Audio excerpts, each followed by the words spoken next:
about 10 days after 9/11, I went through the Pentagon and I saw Secretary Rumsfeld and Deputy Secretary Wolfowitz. I went downstairs just to say hello to some of the people on the Joint Staff who used to work for me, and one of the generals called me and he said, "Sir, you gotta come in. You gotta come in and talk to me a second." I said, "Well, you're too busy." He said, "No."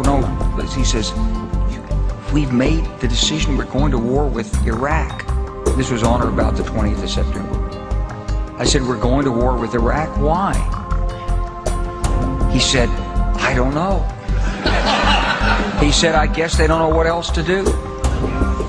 So I said, "Well, did they find some information connecting Saddam to Al-Qaeda?" He said, No. He says, "There's nothing new that way. They've just made the decision to go to war with Iraq."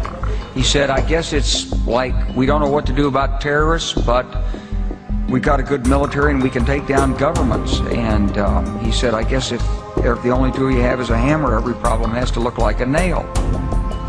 So I came back to see him a few weeks later, and by that time we were bombing in Afghanistan. I said, "Are we still going to war with Iraq?" And he said, "Oh, it's worse than that." He said, he reached over on his desk, he picked up a piece of paper. He said, I just got this down from upstairs, meaning the Secretary of Defense office today, and he said, "This is a memo that describes how we're going to take out 7 countries in 5 years, starting with Iraq and then Syria, Lebanon, Libya, Somalia, Sudan, and finishing off Iran." The truth is about the Middle East is, had there been no oil there, it would be like Africa.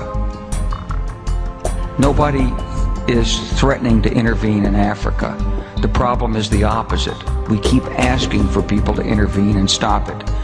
And there's no question that the presence of petroleum throughout the region has sparked great power involvement. Whether that was the specific motivation for the coup or not, I can't tell you, but there's always been this attitude that somehow we could intervene and use force.